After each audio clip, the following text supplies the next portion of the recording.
いとで読み直しているで読み直しているだけがで読み直しているで読み直してで読み直しているで読み直しているで読み直しているキスしたいとで読み直しているで読み直しているだけがで読み直している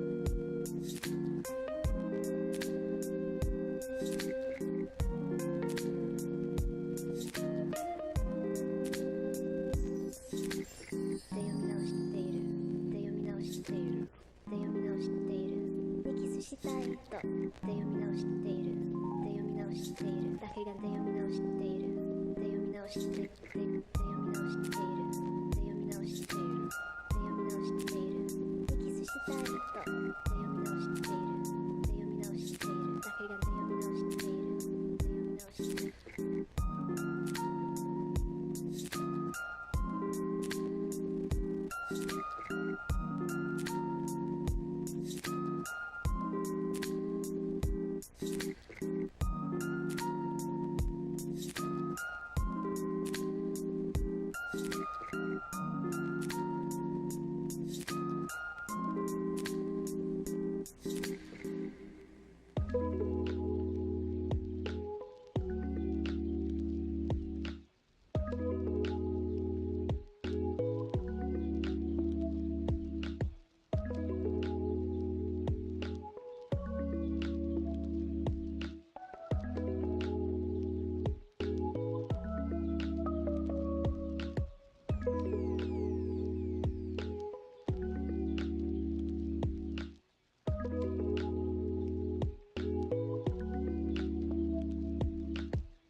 したい人で読み直しているで読み直しているだけがで読み直しているで読み直しているで読み直しているで読み直しているで読み直しているキスしたい人で読み直しているで読み直しているだけがで読み直している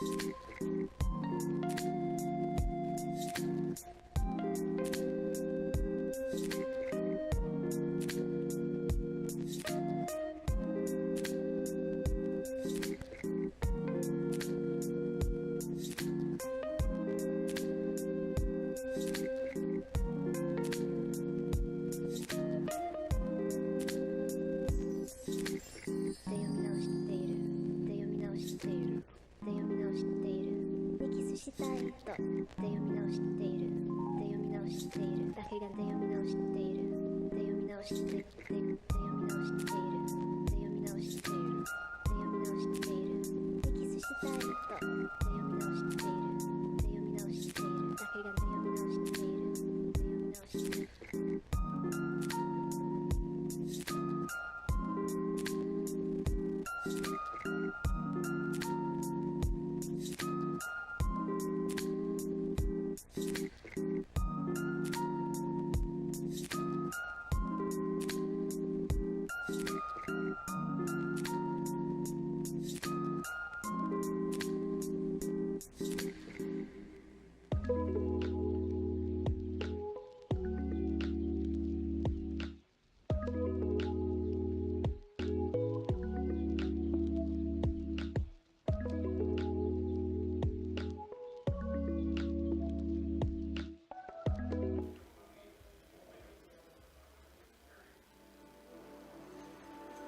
Welcome to the city of the unwritten. A city that's given so much. A city of people who aren't afraid to get their hands dirty.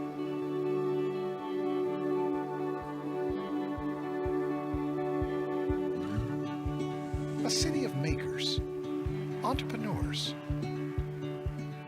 musicians, artists. A city of laughter, memories, and people who will welcome others in with a cup of heartwarming handmade coffee. A city of people, young and old, working together. People who explore, live, and grow together. But what makes this place special? Being listed year after year as one of the best places to raise a family.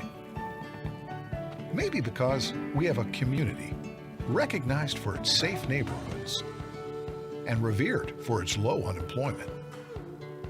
A city where adventure is everywhere you look, where you can pioneer your own story. We've opened a new page to write on for the generations ahead. Welcome to Bismarck. Come write your story. Good morning, everybody. Welcome to 1 Million Cups. Yeah. Glad that you're here. My name is Marlo Anderson. I'll be your guide on this crazy adventure we call 1 Million Cups this morning. Today is National Gumdrop Day. You might see I have some gumdrops up here. So some of you may be walking away with some free gumdrops today. Dots, by the way. But I was inspired, since everybody loved my last poem. Okay, maybe not, but today I have Ode to a Gumdrop. Oh gumdrop, how sweet you are, a candy that can light up the... Yeah, I want to start that over again. Oh gumdrop, how sweet you are, a candy that can light up the dark. With your color so bright and bold, you bring joy to both young and old. Your texture so smooth and chewy makes us forget about being moody. For a moment, we're lost in your flavor, taking our taste buds on a wild adventure. Red, green, yellow, and blue, you come in a rainbow of hues. Each one with a unique taste, we can't help but be amazed. You're a tiny little treat, but your impact is oh so sweet. Whether enjoyed alone or shared, you bring happiness everywhere. So here's to you, dear Gumdrop, a candy that will never flop. You're classic, tried and true, and we'll always have a love for you. Oh, well, thank you. So Percy Trudell is the inventor of the gumdrop. It took him 162 times, I think, to get it right. Isn't that amazing when you think about it? I love the consistency of that story, and nobody even knows who this guy is, but we've all had gumdrops, right? So changes the world, but he was consistent in his trying, and I think it's a great entrepreneurial story. So anyway, welcome again to 1 Million Cups, and a big thank you to our newest sponsor, Cappuccino on Collins. Let's give him a hand here. Yes. So, yes, of course. That would have to happen right now. Let me mute that. So Cappuccino and Collins, one of my favorite places to hang out, by the way. I do a lot of business meetings there, and of course there's the group of old guys in the morning that get together. I'm the young guy of the group, so I feel really, really, honored to be part of this, but Joe is here. Speaking of which, here's Trish that just showed up on my phone. Not totally by accident. I was in a bar last night, right? Yeah. So anyway, Joe, give us a little bit about your Cappuccino and Collins. You were talking about I think so, yes. So we truly appreciate the opportunity to be a part of the 1MC community. We are very much the very definition of family-owned business. My wife and I, we took over the shop a little over a year ago. We have 2 part-time staff. My wife primarily works most of the days, and so we are a shop that's been around for about 30 years. So we are Mandan's original coffee shop, literally, before you guys ever heard of Starbucks out in North Dakota, Caribou or any of those others. We were a cornerstone of the Mandan community. My wife is always looking to make new concoctions, so we are constantly rotating our menu. We've recently became, I'm going to just be self-proclaimed headquarters for bread poets. So we started selling bread poets in our shop, so you can get it by the slice. No worry to buy, you don't have to buy the whole log. So we have a really good relationship with bread poets, and we appreciate what they're doing for us and what we can do for them. And so that's the nature of our shop. We don't make millions. We're not going to Tahiti anytime soon, but we do want to use our business to help support other entrepreneurs. We've had pop-up shops, set up. There's some cookie folks that had come and talked to us here that we invited in so they can set up, so people buy some cookies, buy some coffee. It's a great opportunity. So we're open 7 days a week, generally from 7 to 3 during the week, and then Saturday as well, and then Sunday is 9 to 2. Let the help and my wife, who's also the help, let her sleep in a little bit. So thank you for the opportunity. Very good. You can just leave it right there. It is a great little coffee shop, and I don't know if you know this, Joe, but you have a hidden menu. How many of you enjoy hidden menus at places, right? So there's one item on the hidden menu. It's called the Marlowe. So go in there and order that, and hopefully they can. You didn't know this, did you? Well, I know she just asked for it. I have my own drink. She might not know it's actually on the menu, but I'm just, but there's such a thing. Okay, very good. Yeah. I don't know how to respond to that. All right. Well, anyway, thank you, Joe. And also thank you to all of our sponsors. Make sure that you get if you see any of these people around town or here, please thank them. They're the ones that keep the lights on in the place and keep our organization going, which, by the way, is coming up on 10 years. And if you have any ideas on how we celebrate 10 years of 1 Million Cups, really open to hearing those ideas. We'd love to hear the stories. How many of you, by the way, oh, Kate, are you ready? Okay. So how many of you have done business with somebody who's presented on stage here? Look at this, right? Grab a dot, box of dots there, Kate. Take the mic. Let's see. Put your hands up again for who wants to share their story. I just want like a 30-second story for a box of dots. Way in the back right there, Kate. Do you see it? Oh, Joe's got one too. Okay. Go ahead, Joe. Well, those that know me, I've got so many hats, but 1 Million Cups has truly been an aspect, a part of all of those hats, whether it's the coffee shop. We appreciate those that have come in, who come here, BSC, spreading the word about what we're doing as a polytechnic institution, and all of the contract training we're able to do. We've been able to partner with some people. I got a guy back over here who is helping instruct some courses. You might know him, Mike Weisbeck. And so, and even with the city. So there's always something that the 1MC community has done to impact all those hats. Cool. Way in the back there, one more box of dots for this next story. I found some really good wine friends from Really? 1 Million Cups, too. I love Yeah. that.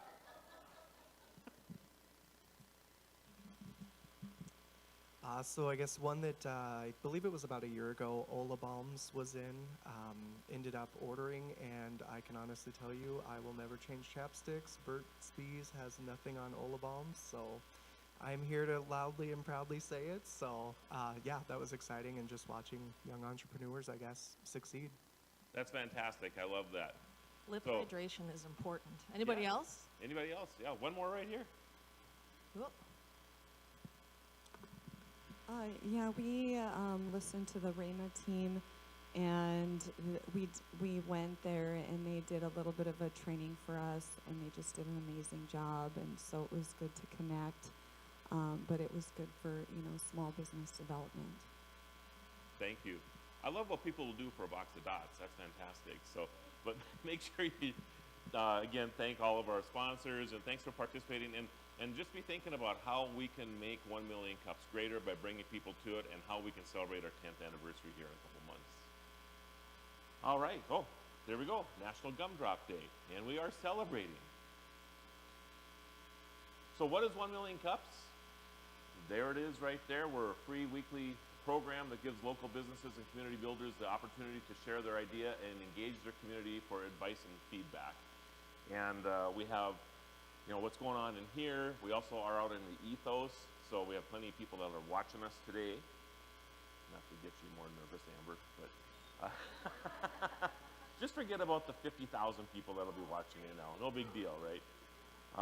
But yeah, we're changing the face of entrepreneurship over a cup of coffee every Wednesday morning. So we really appreciate that you come here every Wednesday to participate. How many of you are new tonight or today?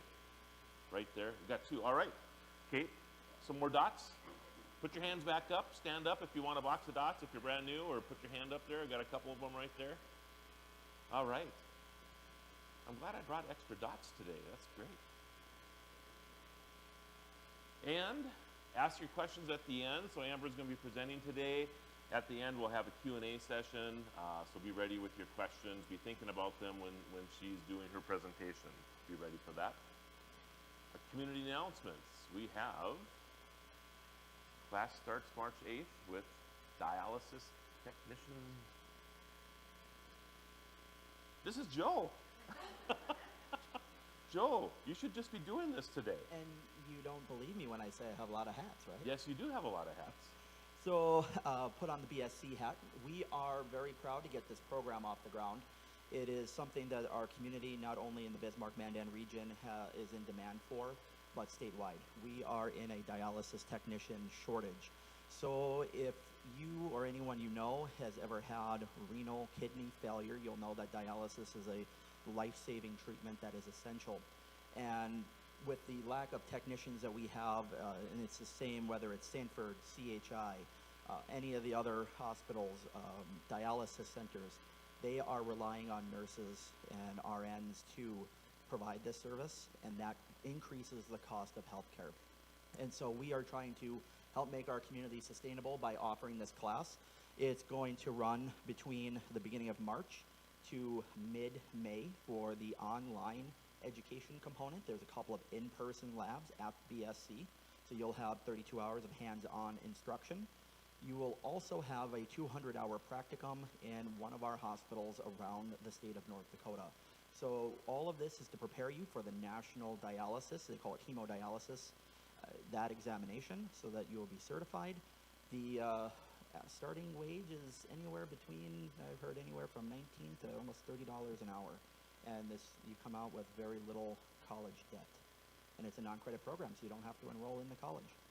So if you're interested, the green code up there is going to be for our webpage. The two codes on the bottom are our social media accounts, where we do put out different courses and other news. So the left one, as you can see, is LinkedIn, and the one on the right is Facebook. Thank you much. If you have any questions, feel free to grab me. Thank you, Joe. I have a feeling if I ever had dialysis, all they'd find is coffee in my veins. That is possible. 701 Fund. Who do we have here with the 701 Fund? Nobody. So the Startup Essentials for Entrepreneurs and Investors by entrepreneurs and investors. Learn from industry experts and leaders. Looks like a great lineup of speakers, and it is March 2nd, 2:30 to 4:30 at the Butler Center in Bismarck. So check it out online. I'm assuming that at the 701 Fund, do they have a website? Anybody know? Eventbrite? Thank you very much. All right, go to Eventbrite, check out the meeting, or check out the event there. Looks like a lot of fun, actually. All right, next up, we have Women's Wellness Expo. Yes. Good morning. I know it. It was time to leave, right? I believe so. So I'm Teresa Wu. I am from Illinois. My business is Bloom Within, and this is the third time that I'm putting on the Women's Wellness Expo. And I just want to invite you all to come. It is March 11th. It's going to be at 1603. And this is going to be the biggest event that we've had so far. We're going to have over 40 vendors. Everything from 15-minute massage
Thank you. And good luck with your event. Next up, we have the 2023 Virtual Women's Business Conference. Joe? No? Anybody here for this event? All right. So it is free registration, open to the public. You can see all the details over there. There is the, I'll leave it up there just for a second. Anybody wants to take a picture of that so they have the email or the website address. March 6th to the 10th, hosted virtually over Zoom. Registration not required but highly encouraged, and it's empowering women through expert knowledge. Hosted by the Jamestown Regional Entrepreneur Center. So anybody need extra time to take that picture? Everybody got it? All right, very good.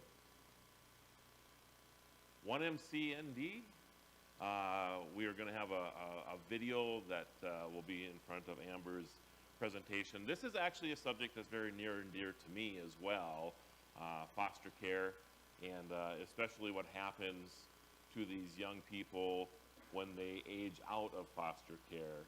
And this is the story you're going to hear today, but let's take a look at this video.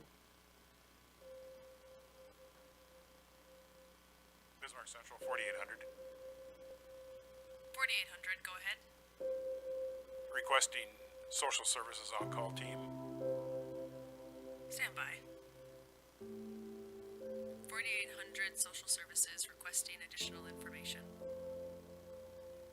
You can advise social services that we have an 18-month-old female who was in a residence with a mother, now being transported to medical care for overdose.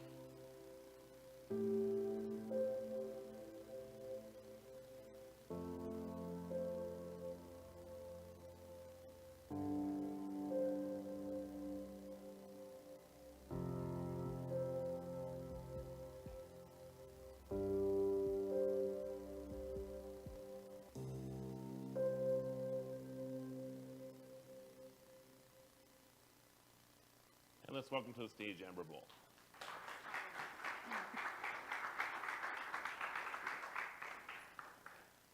Actually, I need the clicker. Oh, sorry about that. Thanks for the short handshake by the Yeah. by the way. Well, not awkward, right? Pretty impactful, huh? That video changed my life. It changed my life in so many ways that, let's back up. Many times before I seen that video, I considered foster care. My husband and I talked about it at many different points. But seeing that video made me make the call, made me receive the packet in the mail, fill out the paperwork, and became a licensed foster parent.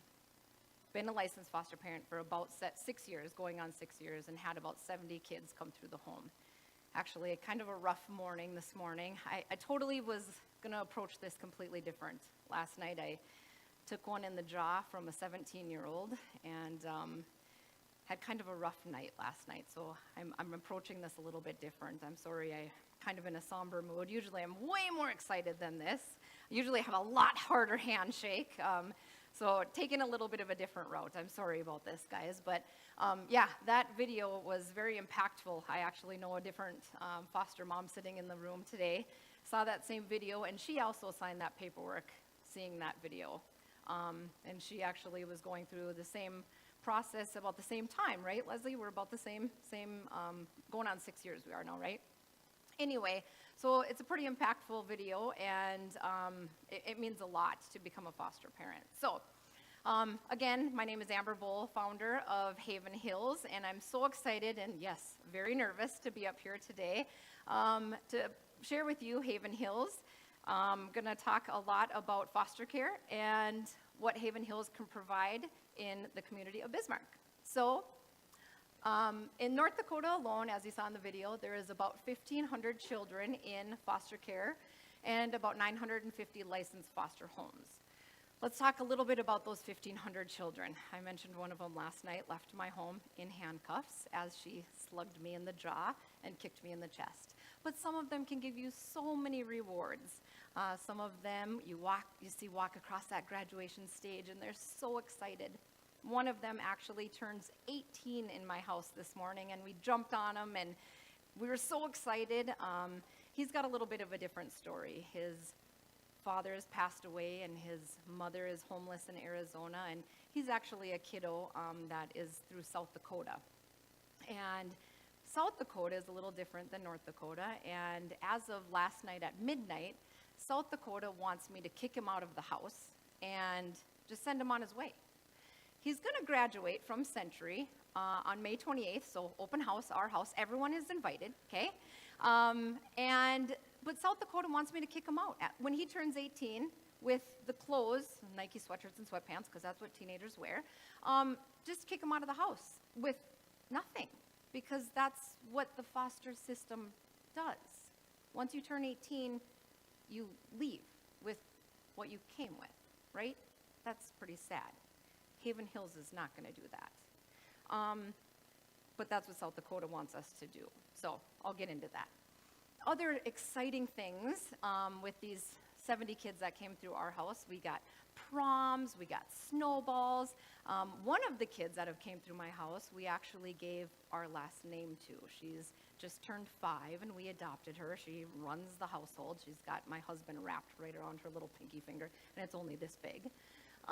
But some of those kiddos, let's see, 14-year-old decided to take our Suburban at 2:30 in the morning for a joyride down Rosser Avenue. One of them is a very fragile diabetic. We sat up all night long in the ER as he downed a 2-liter bottle of Mountain Dew and a bag of Doritos, because that's what teenage boys do. But his insulin pump access pipe port came dislodged in the middle of the night, so his blood sugar was like 1,800 and he was in a coma. Not a very good night for him, but he's doing well now. Let's see. 3 broken doors, a broken window, and pretty sure the 3rd metatarsal on my foot, that was only from an 8-year-old. Leslie, you're supposed to cough when I go down these rabbit holes, okay? All right, so again, in the state of North Dakota, about 1,500 children and about 950 licensed foster homes. But let's dial it down to just Bismarck. So in Burleigh County alone, there's about 200 foster youth and only about 88 licensed foster homes. The numbers are getting scarier, okay? So for about every 10 licensed homes, are you ready for this? We lose about 9 every year, okay? Statistics are getting scary. Again, for every 10, a year later, 9 are discontinued, lost, hasta la vista, sayonara. Not Arnold Schwarzenegger, I'll be back. Like, they're gone. That's sad. We need to recruit. We need to retain. And it's challenging. And here's why it's challenging. Because these kids need services. And the services can be daunting, challenging, and hard. A lot of times these kids come into foster care, they've never been to a dentist. So a lot of times they need multiple dental appointments because they have lots of cavities and teeth pulling and, so on and so forth. They need orthodontics and, abscesses and stuff like that. Sometimes they have behaviors in school, but hey, I just went to the eye doctor the other day and he said some bad words like bifocals. Maybe these kids are having behaviors in school because they can't see, I'm dating myself, the chalkboard. But get them in some glasses and they can maybe have better grades in school and better behaviors in school. They just need some glasses, right? So these services, a little bit of therapy, a little bit of OT, PT, some glasses, some dentist appointments, maybe their teeth or their mouth will start feeling better, right? Because when they're at home in these neglected and traumatized homes, they're not getting any of these therapies. Maybe they need to be on some medications for some mood alteration, some behavior medications for ADD, something like that, right? For the support is big for our foster parents, okay? Quick show of hands, when it comes to foster care, does anybody know what a team meeting means? Did I say that right? Team meeting. Okay, 1. 2, sorry, Leslie. A team meeting is every 3 months, the team meets and says like, okay, a doctor, a therapist, a counselor, a school aide, the social worker's boss or supervisor, everyone gets together, and the biological parents and the foster parents get together and they meet or have a team meeting and they decide what's in the best interest for that kiddo or those foster kids, okay? Sometimes that's hard for the foster parent because the foster parent is with that kid 99% of the time, right? And sometimes they usually want to do the best, or they say they want to do what's best for the foster kid, right? But usually it's kind of geared towards the biological parent, right? So the foster parent doesn't always see that as what's best for the foster kid, okay? So that support comes in when that foster mom or the foster dad hears that decision at the team meeting, and that foster mom wants to just pour a big old glass of wine, and she just wants to soak in a bubble bath and just cry. But her next door neighbor doesn't understand that. And she's like, what's your problem, right? Well, out at Haven Hills, that next door neighbor is going to understand. And she's going to crack that bottle of wine. And she's going to be like, I'm going to take your kids, and we're going to play some board games, and I'm going to start your bubble bath, right? That's support. That's what Haven Hills is going to offer for those foster parents, okay? Experience. You guys can obviously read this, but we need experience. Experience just speaks words, right? The more experienced you are, the better the outcome is, right? We need experienced foster parents to give the knowledge to unexperienced foster parents so we can just keep going and having better environments and better outcomes and more success, right?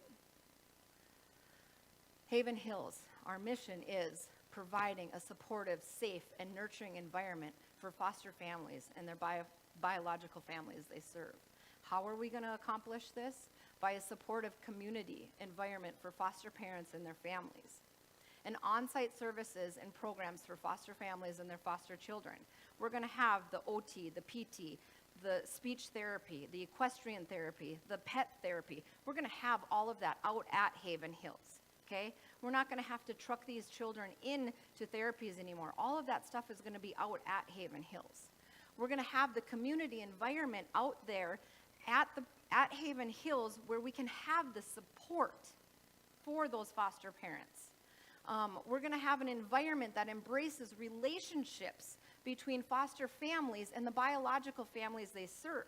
We're going to have a place where the social workers can have a safe environment where we can have supervised visits for the biological families and the foster kids, so the foster kids feel safe in their environment and the biological families can be supervised. We're going to have an available multicultural resource, education, and activities. Again, we're going to have places where these kids can grow and learn and succeed. The project is an 80-acre development, approximately 12 homes for foster families, additional spaces for biological families, for visitations, like I said, supervised visitations, safe environments. Grandparent homes, I would like some, snowbirds that can come back in the summertime and help and live in these tiny homes, hint, hint, Marlowe, these 3D printed homes, hint, hint, Marlowe, and also with these grandparent dwellings or these, I would like to run an 18-plus program for my kiddo who just turned 18 today. Even though he's a stinky teenage boy, he's 18 and he could live independently in these tiny homes in this community where he could try to fly, but if he runs out of milk, he knows where he could come to and get it. Where he runs out of laundry soap, he knows where he could come to and get it. I don't know if he'd use it, but he knows where he could come to and get it. But he could try to live independently, right? In these tiny homes in our community. The same with the grandparent dwelling homes, in these tiny homes in our environment. We can have a grandma rock these babies. We can have a grandpa teach the kiddos how to build birdhouses and, you know, take them fishing, so on and so forth. A community building where we can, I know this sounds cheesy, stay tuned, bring back potlucks and community events, right? The central offices, additional services that conduct supportive, safe, and nurturing environments for foster parents and their families. Guys, this is a one and only in North Dakota. There's one other place down in the United States in Oklahoma City called Pepper's Ranch, and it's a place that has 16 homes. They actually just broke ground on 4 more homes. I don't think they're built yet, right, Leslie? I think they just broke ground on 4 more. But really, it's just homes, but they don't have a community, okay? It's just homes. And we've been in contact. We've learned a lot from them, but it's not a community like we want to build. So I'm going to take a drink while you guys gander at all of this, because once we go big. These are the things that we would like to include out at Haven Hills. And I really do need a drink. But I'm not going to read them all. But yes, these are the things that we would like to bring out to Haven Hills. One of our board members does own Little Lights Therapy, and she is setting up a lot of the therapies out there. And I don't know why I keep hitting my thigh, sorry. It's nerves. Okay, moving on. The structure and operation. So how are we going to do this? It will be like an application and vetting process. This is one thing we did learn from the place down in Oklahoma. We do have a lot of interest already. When I have talked to a couple interested people, they're like, hey, where do I sign up? How do I get involved in this type thing? So it is an application process, a vetting process. Obviously, you have to be a licensed foster parent, either a dual licensed foster couple or single. You do have to be licensed through the state or through PATH. You do have to follow all of those rules and regulations.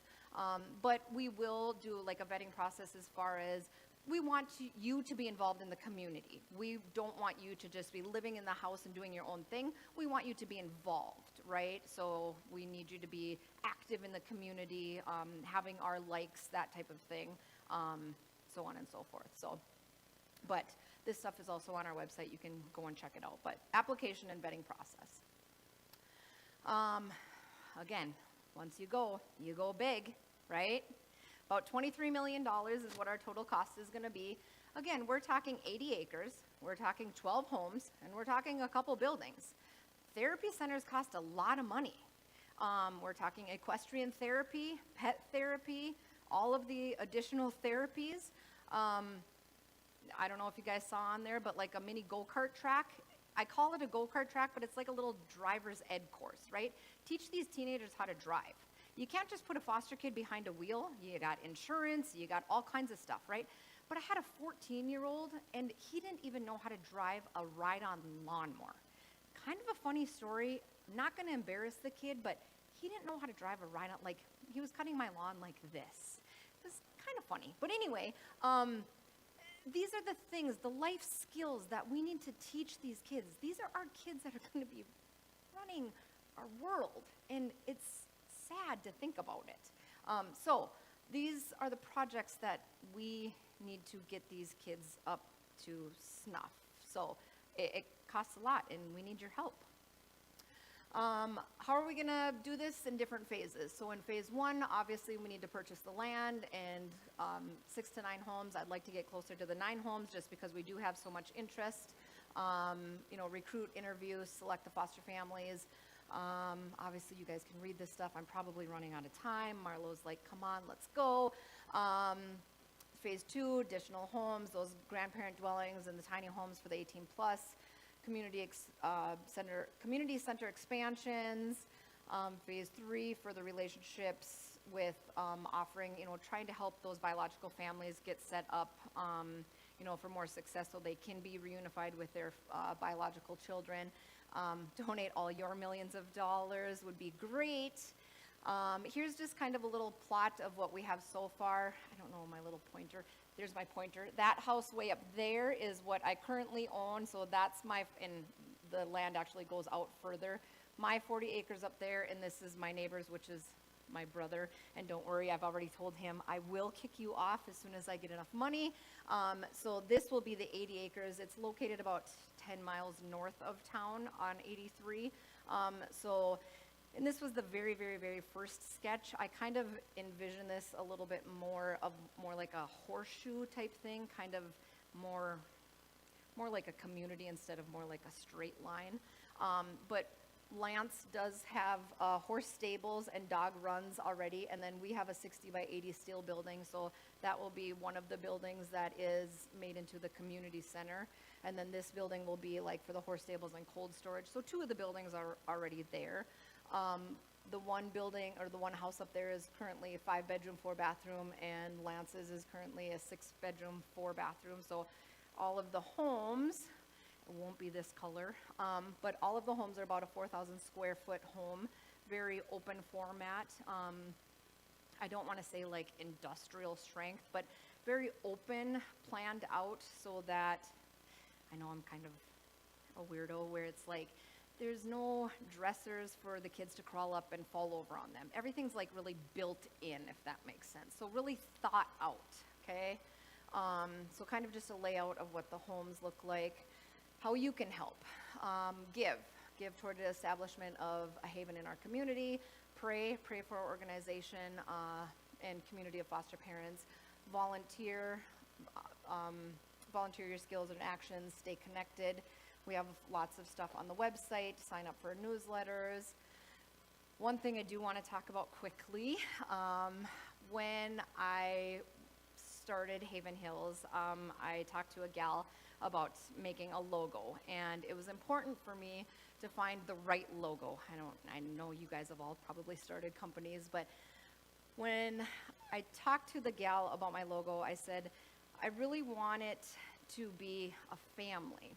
And I said, and the family and the home are important. And I said, but it's weird how I envision it, as I envision the home to be the family, but yet I want the family to encompass the home. And I know it's weird, but I want the family to be like the structure of the home, but then I want the home to encompass the family. And I was like, I don't know if you get what I'm saying. And I was like, let me back up a second. I'm not artsy-fartsy at all. I said, I am medical. I said, my real job, I am a radiological technologist. Then I went into medical device sales, and now my actual job is I am a medical device national sales trainer.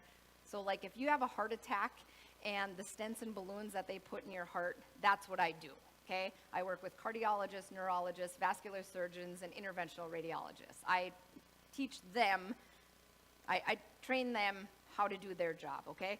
And now I train the nation. So I'm not artsy-fartsy. So I was having a hard time trying to describe what I wanted to this gal, and she comes back with something.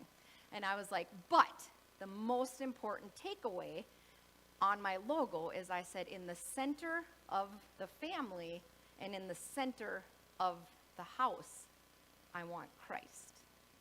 And I said, because Christ is the thing that has led me through all of this. Jesus Christ, my Lord and Savior, has drove me every step of the way. He is the one who has guided me every step of the way. So if you look at the window pane, there's a cross. So she came back with this, and I was dumbfounded. Like I was like, you hit it, nailed it, right on the spot. So here's my logo, and in the window pane is a cross. And now, at this time, I'm going to go to the thank you, but then I'm going to go back to this.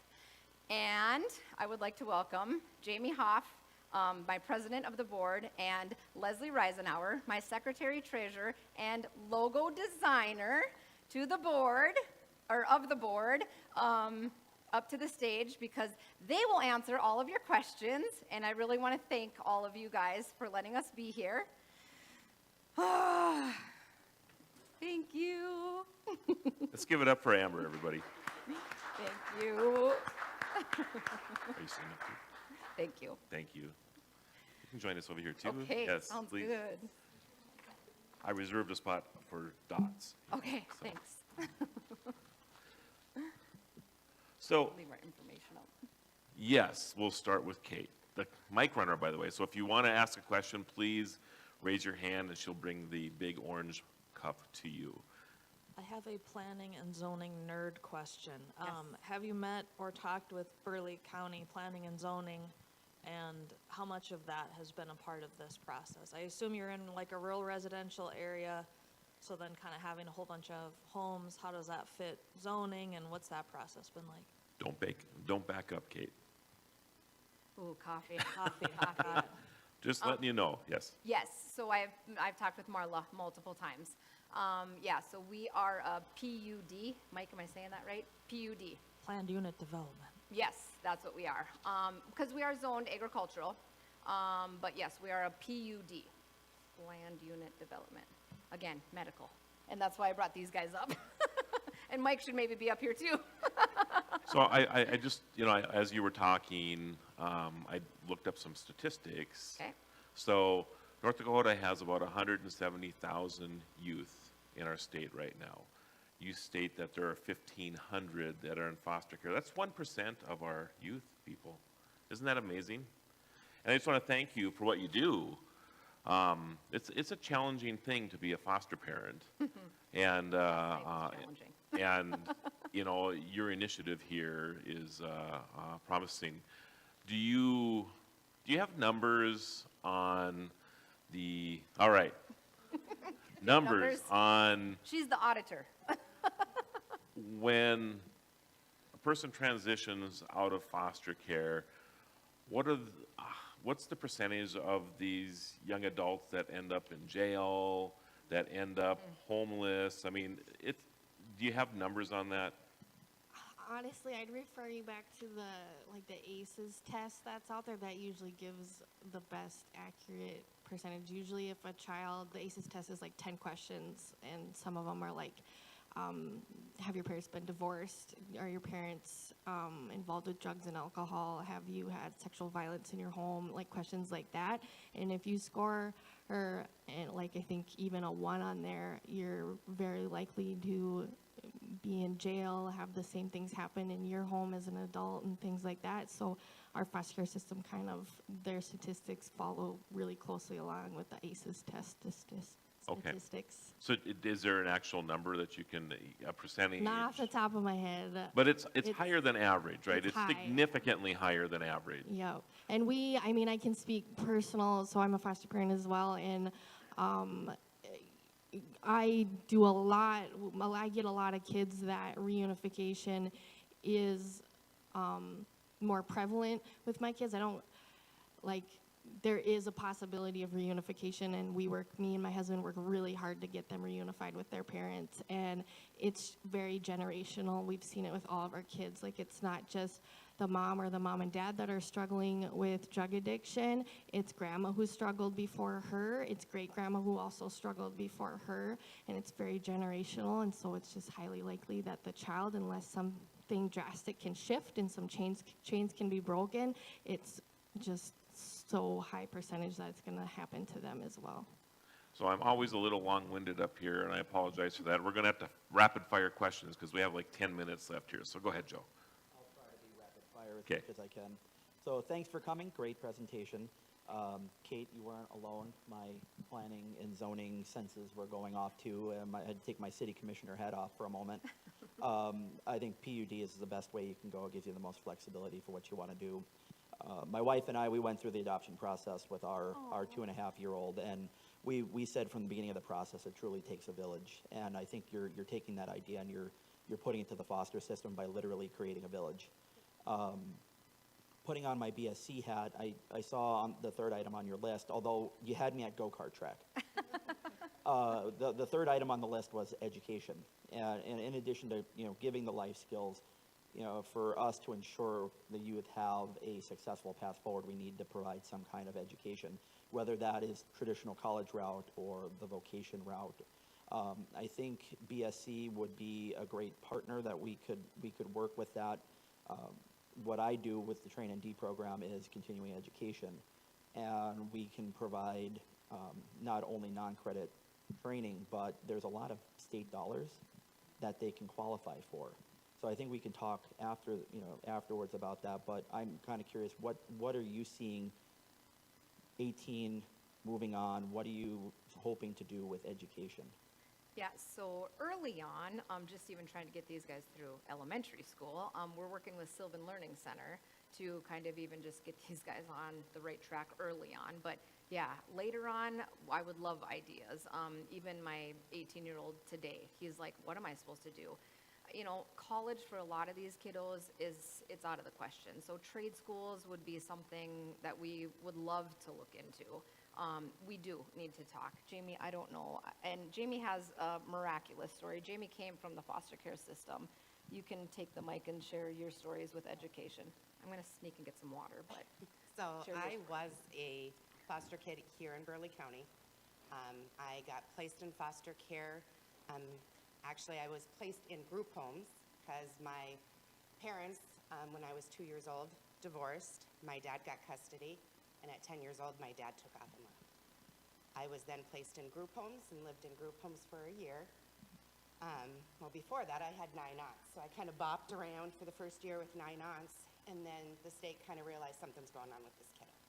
Let's place her and take her away from the family dynamics she had going on. And I was placed in a group home, lived there for a year until they decided long-term foster care placement is what's best for this kid because her parents aren't coming back. We need to help this kid. So I got placed in a group or a foster home, and I lived there. And at 17, my biological dad came back to the state. I had no support. The social worker who was my caseworker at the time told me I would do exactly what my parents did to me to my kids if I ever had kids. I was petrified and terrified as a teenager. I didn't know what to do and what to think. I ran away from my foster home, which was very good structure. They gave me my structure of getting to know God. We sat down and had Bible studies. We went out at 5 o'clock in the morning and took care of the barn and did all those things. So I was petrified and terrified when that happened, and I ran away. And I destroyed my life from the time I was 17 until I was about 19 and got pregnant with my first kiddo. When I was 19, this social worker who I moved back to North Dakota, and I had a kid, I was pregnant, whatever, I had a kid. I went to pay a bill and left him in the car, went in, paid bill, came back out, and when I came out, some lady said, I'm gonna turn you in, it's illegal to leave your kid in the car. I said, okay, go right ahead. A couple of weeks later, there's a little sticky on my door, said contact Burleigh County. I threw it in the garbage. I'm like, I'm not wasting my time. You guys are a bunch of crazies, whatever. A couple of weeks later, I get a knock on my door, and it's the same social worker that told me I was going to do exactly what my parents did to me. And I was on that path. And that moment, I decided I needed to do something better with my life, and I need to find my relationship with my foster parents who helped me out so much and gave me a chance, because my biological family wasn't going to help me. And at that moment, I continued to rebuild my life, and this is why I'm here today, because this is important for people and kids like me in the system. We need to know that we don't need to get pushed off to the side and told we're not going to amount to anything, but there's people that will help us. No matter what we've done in our life, there's people out there that will help us. So, I'm sorry. Yes, a surrounding, to feel safe, to feel I'm not the only one. As a kid growing up, I'm not the only foster kid. There's tons of them. It's sad that happens, but yeah, sorry. You're good. Thank you for sharing. She wants to. Yes, back here. I'm going to segue into a few things quickly, as Marlo indicated, but similar to Joe and Kate, planning and zoning. As you're having those discussions, I've watched a lot of meetings these last 7 years. Don't underestimate the discussion you need to have about your septic systems, because if you do individual, say, septic systems, there's a state law called ghost platting. It exponentially will increase your costs. So considering a central system when you're talking a growth into multiple complexes, that might be a thing. So make sure you have those discussions, because it will make a dollars and cents difference to you. A state law called what? If you have an individual Yep, yep. septic system, Yep. you have to ghost plat as if one Ghost- fails, okay. you can build another one. Yeah, so the civil engineer that we were talking to, yeah, it's gonna be, I think, like a central one, and they all kind of feed into that one, I think is what he's got the plan to do. So, I appreciate that, but thank you. See, this is again, medical. Like, I need this stuff, thank you. Don't you love the emotional appeal up here, but all the entrepreneurs Yep. out here are coming at you with logical things, Yep, right? I love Right. it, I love it. Yeah. You got my number, keep texting me all this stuff, okay? Next question?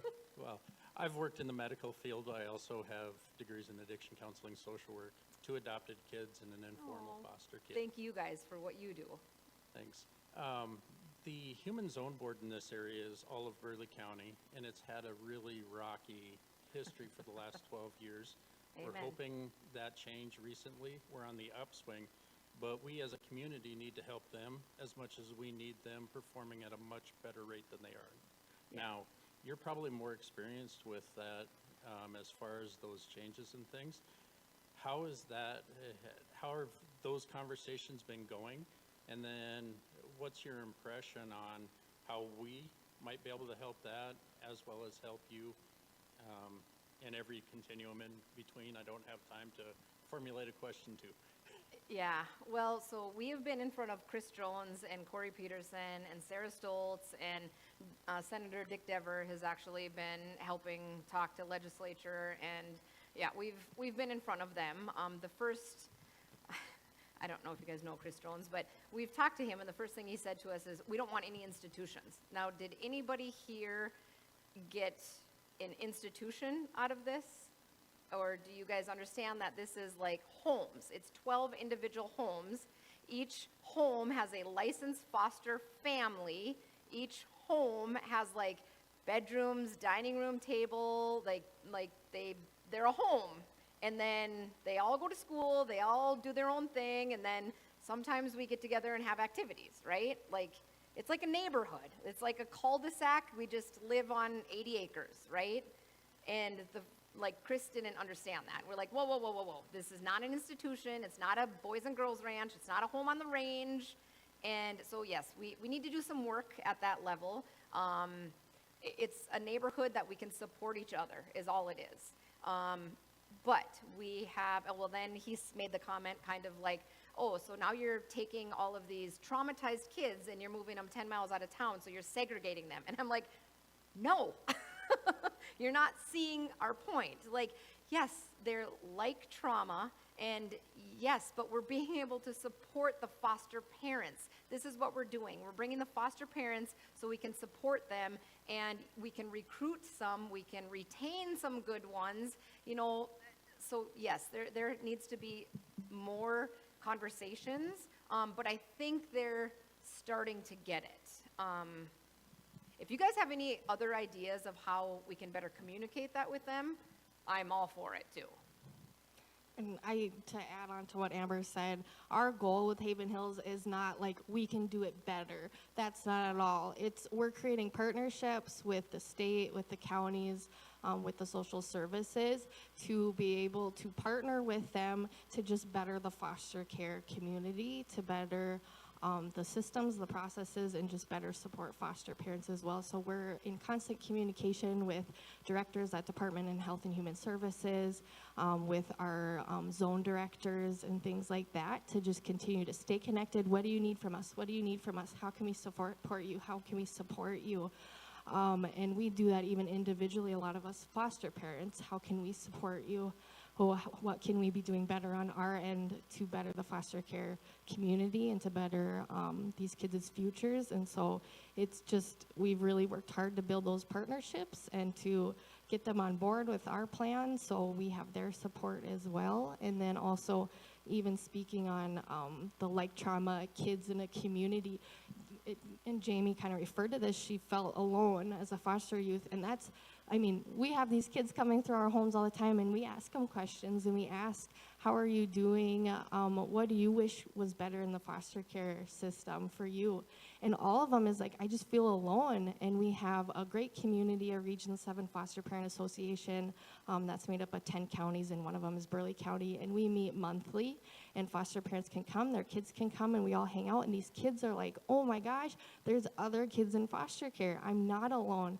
They find great connections with other kids. They find great connections with other foster parents. And we have not seen any adverse effects from these kids being surrounded by like kids. All right, one more question right here. For those kids that we all probably know, some foster child who's aged out of the system, and oftentimes they're either because of the emotional scarring or their particular situation, their biologic age might be 20, 22. Their emotional age is oftentimes is 14. Yep. Is there any kind of services or programs or, any role in this facility for those kids who've aged out of the system, but their future's not, unless they get some support and some mentorship and some continued, they need to be involved with something. Is there any role in those kids in this? That's a great question.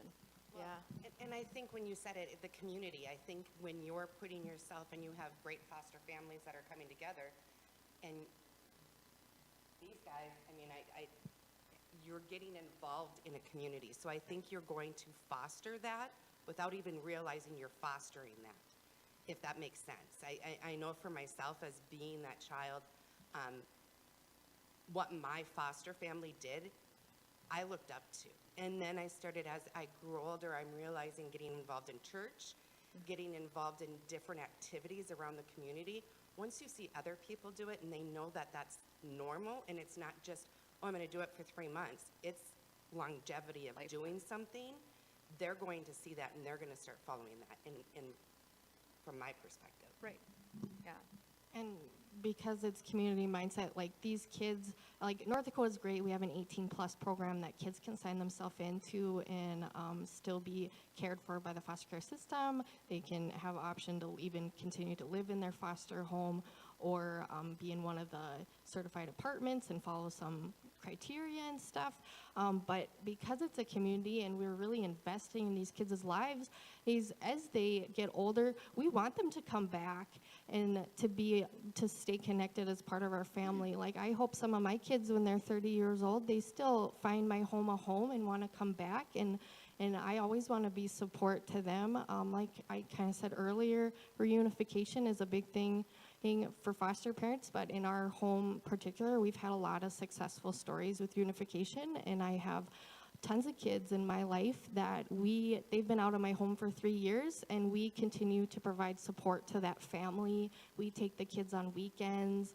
We do different things. We show up to dance recitals. We show up to different things for these families because we believe in that family and that support and that community structure. And so, yes, these kids might be 18 and more at a 14 level, but we want to just continue to provide those wraparound services and that support to them no matter what age they're at. All right. Kate, you have the honor of the last question. All right, well, at 1 Million Cups, we always ask the same last question, which is what can we as the Bismarck-Mandan 1 Million Cups community do to help you all succeed? Spread the word. Donate millions. We only need 23. 1, 2, Right? 3, 4. Could raise it right here, right now, I think. Awesome. Just Let's a go. million at a time. No big deal. Cash in some of that cryptocurrency there we've Right, got, right? right. Yeah, Yep. yeah. Yeah, just help us spread the word. Our Facebook page, our website, tell all your friends and then tell their friends, and just please help us spread the word. Go ahead, Leslie. I was going to say, and then some of you who've had great questions and have an expertise in a field that is very valuable to us, like please attack us afterwards. We want your contact. We want to give you ours and stay connected with you. And if you have people in your lives that you can connect us with, we're always willing to meet with people that just continue to take this forward and accomplish this goal. All right. Thank you, ladies. You can catch up with them give them a round of applause. Thank you. And these are the coming up next. We have Sanford Health next week. Gateway to Science the following week, and after that, Bismarck Distillery. So a great lineup, everybody. Make sure you get here for that. And if you have a business that you want to have up on the stage, please hop on our website and do that as well. I think that's about it. It is. There we go. That's what I was just talking about right there. So I should do this more and more often. But thank you, everybody. It's been a pleasure. Thank you, ladies, for being here today. We'll see you again next week.